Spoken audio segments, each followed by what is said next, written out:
Hey guys, it's Max from Apple Insider. We just received the brand new Samsung Galaxy Note 9, and this is Samsung's latest flagship that was just released. It actually uses the same processor as the S9 that we did a bunch of videos and comparisons on, but it's now using better cooling, and it also offers 8 gigabytes of RAM. We're going to be comparing it to the iPhone X, which is still Apple's flagship, even though it is getting closer to a year now since its release. We're going to benchmark them, see how they compare in performance, and how well this phone, which has been out for a while, can compare to a brand new flagship from Samsung. Now, along with our pre-order, Samsung was giving away these AKG headphones.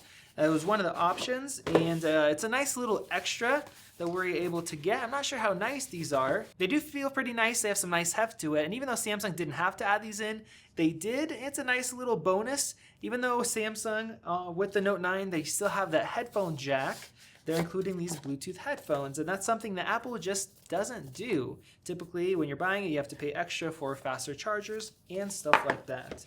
So let's pull this guy out. If you're used to other Samsung devices, they really haven't changed the design very much, so it still looks very close to the previous Note phone. So I'm going to take these off since there's nothing playing. We're going to install the benchmarking applications, and then we'll get to the testing. So we're going to start off with Geekbench 4, and here on the home screen we have info on the processors. So our iPhone X has the A11 Bionic processor. It's a 6-core processor. 4 cores are power-saving cores, and 2 of the cores are high performance at 2.4 gigahertz, where on the Note 9 we have an 8-core processor. 4 cores are for high performance tasks, and they actually run at a faster 2.8 gigahertz. So I'm going to start off with just our CPU test over here, and we'll see what we get. So even though the iPhone X only has 2 high-performance cores that run at a slower speed, our multi-core score is over 20% faster than the Note 9, and in single-core performance, we're nearly twice as fast. So now let's go ahead and run the graphics test. So we have our results, and the iPhone X is a little bit faster, but it's not too much of a difference. Now let's go ahead and test out Antutu's 3D benchmark. All right, so our testing is finished. The iPhone got 200,000. And we actually have 279,000 total score on the Note 9. Now that is an overall score, so let's take a closer look at the details. So the Note 9 won in almost every category but the CPU, and interestingly, the GPU score is much higher on the Note 9.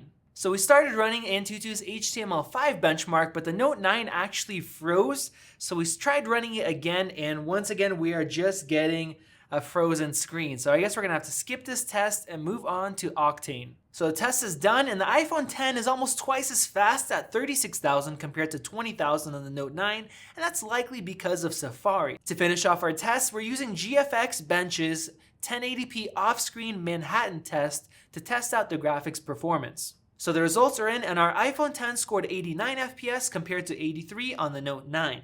In conclusion, I have to say that I'm not that impressed with the Note 9. It did win in some of the tests, but overall the iPhone X is still faster, and this is a phone that's been out for close to a year now, and in about a month we're going to be seeing a brand new lineup of iPhones, which will most likely, based on the past, come out with a new CPU that's a big improvement over the last generation.